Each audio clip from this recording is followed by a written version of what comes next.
Hi friends, welcome back to my channel. നമ്മൾ കാണാൻ പോകുന്നത് മിന്ത്രയിൽ നിന്ന് വാങ്ങിയ രണ്ട് കുർത്തി സെറ്റാണ്. കഴിച്ച് നോക്കാം എങ്ങനെയുണ്ടെന്നുള്ളത്. ഞാൻ കോട്ടൻ്റെ കുർത്തിയാണ് കേട്ടോ ഓർഡർ ചെയ്തത്. അപ്പോൾ ഇതാണൊരു കുർത്തി. ഇത് നോക്സ് എന്ന് പറഞ്ഞ ബ്രാൻഡിൻ്റെ കുർത്തിയാണ്. ഈ കുർത്തി നോക്കുകയാണെങ്കിൽ ഇത് ഷോളില്ല, പാൻറ്റും ടോപ്പും മാത്രമേ ഉള്ളൂ. അപ്പോൾ ഇത് കാണാം, കോട്ടനാണ്. ഓൺലൈനിൽ നോക്കിയ സമയത്ത് നല്ല ഭംഗിയുണ്ടായിരുന്നു അതിൽ കാണാൻ. പക്ഷെ വന്ന സമയത്ത് എങ്ങനെയുണ്ട് എന്നുള്ളത് നമുക്ക് നോക്കാം. നല്ല മെറ്റീരിയലാണ് കേട്ടോ, ലൈനിങ് ഒന്നുമില്ല, അത്യാവശ്യം കട്ടിയുള്ള കോട്ടൺ തന്നെയാണ്. ഇങ്ങനെ സീക്വൻസ് വർക്ക് ചെയ്തിട്ടുണ്ട്. മാൻഡറിൻ കോളറുള്ള കോട്ടൻ്റെ കുർത്തിയാണ്. ഫുള്ള് നടുവിൽ ഇതേപോലെ ചിരട്ടയുടെ ബട്ടൺസാണ് കേട്ടോ വെച്ചിരിക്കുന്നത് മൊത്തം. ഇങ്ങനെയാണ് ഇതിന് താഴെ പോർഷൻ. ഫ്രണ്ടിൽ ഇങ്ങനെ ഒരു കട്ടിങ് ഉണ്ട്, രണ്ട് സൈഡിലും സ്ലിറ്റുള്ള കുർത്തിയാണ്. ബാക്കിലും ഒരേ മെറ്റീരിയലാണ് വെച്ചിരിക്കുന്നത്, അതായത് ഈ സീക്വൻസ് ഒക്കെ പുറകിലുണ്ട്. അപ്പോൾ ഫ്രണ്ടിലും ബാക്കിലൊക്കെ ഒരേ മെറ്റീരിയലാണ്. നല്ല മെറ്റീരിയലാണ് കേട്ടോ, നല്ല കട്ടിയുള്ള കോട്ടൺ തന്നെയാണ്. എനിക്കൊന്ന് നമ്മൾ കഴുകുമ്പോൾ കുറച്ചും കൂടി ചുരുങ്ങിയാലേ ഉള്ളൂ. നല്ല കളറൊന്നും പോകാത്ത ടൈപ്പിലുള്ള ഈ ഖാദിയുടെ ടൈപ്പ് മെറ്റീരിയലാണ്, ഖദർ കോട്ടൺ എന്ന് പറയില്ല, ആ ഒരു ടൈപ്പാണ്. നമുക്ക് അടുത്തത് നോക്കാം. ഇതാണ് അതിൻ്റെ പാൻറ് കേട്ടോ. പാൻറ് എലാസ്റ്റിക് വെച്ചിട്ട് മുന്നിൽ ഇങ്ങനെ നല്ല തിക്കായിട്ടുള്ള പട്ടി വെച്ചിട്ട്, ഇതിൻ്റെ സ്റ്റിച്ചിങ് ഒക്കെ ഞാൻ നേരത്തെ പറഞ്ഞ വീഡിയോയിൽ ഉണ്ടായിരുന്നു. എല്ലാം നല്ല ഗുഡ് ക്വാളിറ്റിയാണ് സ്റ്റിച്ച് ചെയ്തിരിക്കുന്നതാണെങ്കിലും ഓവർലോക്ക് ആണെങ്കിലും ഒക്കെ ചെയ്തിരിക്കുന്നത്. പിന്നെ ഇതിൻ്റെ താഴത്തെ ഭാഗത്ത് ഇതേപോലെ ഈ ഒരു ഡിസൈൻ വെച്ചിട്ടുണ്ട് ഇതേപോലെ. അത് ആ മേലത്തെ മെറ്റീരിയലിൻ്റെ അതേ ഒരു പാറ്റേൺ തന്നെയാണ്. നല്ല പാൻറ്റാണ്. നമുക്ക് ഇതിലെന്താ ഉള്ളതെന്ന് നോക്കാം.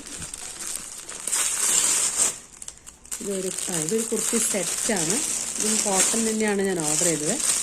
ഇത് പക്ഷെ വേറെ ബ്രാൻഡാണ്, ഓൾറെഡി പൊട്ടിയിരിക്കുന്നത് കവറ്. ഈ ഒരു കുർത്തി നിറയെ എംബ്രോയ്ഡറി ഉള്ളൊരു കോട്ടൻ്റെ കുർത്തിയാണ് ഞാൻ ഓർഡർ ചെയ്തത്. കുറച്ച് ഒരു പ്രത്യേകതരം മെറ്റീരിയലാണ്. നമ്മൾ തൊടുവും കുറച്ചുകൂടെ ഒരു ഹാർഡായിട്ടുള്ളൊരു ടൈപ്പ് മെറ്റീരിയലാണ്. നല്ല സ്റ്റിച്ചിങ്ങും നല്ല എംബ്രോയ്ഡറിയാണ് വന്നിരിക്കുന്നത്, കണ്ടില്ലേ. ഫുള്ളും ശരിക്കും ഒരു ഹാൻഡ് എംബ്രോയ്ഡറി ലുക്കാണ് കണ്ടിട്ട്, പക്ഷെ മെഷീനിനെ തോന്നുന്നുണ്ട്. നല്ല തിക്കായിട്ടുള്ള എംബ്രോയ്ഡറിയാണ്. കാണിച്ചു തരാം. ഇത് കുർത്തി സെറ്റാണ്, കംപ്ലീറ്റ് സെറ്റ്. ഇത് ഇൻഡോയറ എന്ന് പറഞ്ഞ ബ്രാൻഡിൻ്റെയാണ് കേട്ടോ. ഇതാണ് ഓർഗാൻസ മെറ്റീരിയലിൻ്റെ ഷോളാണ്. ഷോളിൻ്റെ സൈഡിലൊക്കെ ഇതേപോലെ ഈ ഒരു ടൈപ്പിലാണ് വെച്ച് സ്റ്റിച്ച് ചെയ്തിരിക്കുന്നത്. ഞാനിതിൻ്റെ പിന്നെ വെബ്സൈറ്റിലുള്ള ഫോട്ടോ ഞാൻ ഇട്ട് തരാം. അപ്പോൾ നിങ്ങൾക്ക് കാണുമ്പോൾ ഒരു ഐഡിയ കിട്ടും. പക്ഷേ ഈ ഓർഗാൻസ മെറ്റീരിയൽ എന്ന് പറഞ്ഞാൽ കാണാൻ നല്ലതാണ് കേട്ടോ, പക്ഷെ നമുക്ക് ഇടുമ്പോൾ വലിയ കംഫർട്ടബിൾ ആയിരിക്കില്ല. അതാണ് ഈ ഒരു മെറ്റീരിയലിൻ്റെ പ്രത്യേകത. അപ്പോൾ ഒരെണ്ണമൊക്കെ ഇങ്ങനത്തെ ഒരു ടൈപ്പ് ഉണ്ടെങ്കിൽ ഓക്കെയാണ്, പക്ഷേ ഇങ്ങനെ തന്നെയാണ് ഷോളെങ്കിൽ ഭയങ്കര ബുദ്ധിമുട്ടാണ്. നമുക്ക് മാനേജ് ചെയ്യാൻ ഭയങ്കര ബുദ്ധിമുട്ടാണ്. ഇട്ടുകൊണ്ട് നടക്കുമ്പോഴൊക്കെ ഹോൾഡ് ചെയ്യാൻ ഭയങ്കര ബുദ്ധിമുട്ടായിരിക്കും. പിന്നെ ഇതിൻ്റെ പാൻറ്റും സെയിം മെറ്റീരിയലാണ് വന്നിരിക്കുന്നത്, അതുകൊണ്ട് പിന്നെ കുഴപ്പമില്ല. പാൻറ്റും ടോപ്പും ഒക്കെ ഒരേ മെറ്റീരിയലാണ്. നല്ല കട്ടിയുള്ള ഇതാണ് ഇവിടെ വെച്ചിരിക്കുന്നത്. എലാസ്റ്റിക്കാണ് പുറകിൽ. നല്ല ലെങ്ത് ഉണ്ട് പാൻറ്റിന്. ഇതേപോലെ തന്നെ പാൻറ്റിൻ്റെ താഴെയും എംബ്രോയ്ഡറി ഉണ്ട്. ഫ്രണ്ട് പോർഷനിൽ ഇങ്ങനെ വെച്ചിട്ടുണ്ട്. ചുരിദാറും നല്ല അടിപൊളിയാണ് കേട്ടോ. ഫ്രണ്ട് ഭാഗത്ത് ഇങ്ങനെ എംബ്രോയ്ഡറി വന്നിട്ടുണ്ട്, രണ്ട് സൈഡിലും ഇതേപോലെ എംബ്രോയ്ഡറി. പിന്നെ ഫ്രണ്ട് പോർഷനിൽ ഇതേപോലെ ഇങ്ങനെയാണ്. ഇതിൻ്റെ താഴെ വരെ എംബ്രോയ്ഡറി ഉണ്ട്. ഞാൻ ആ ഫോട്ടോ ഇടാം, അപ്പോൾ നിങ്ങൾക്കൊരു ഐഡിയ കിട്ടും. ഒരു കുറച്ചുകൂടെ കട്ടിയുള്ളൊരു ഷൈനിങ് ആയിട്ടുള്ളൊരു മെറ്റീരിയലാണ്.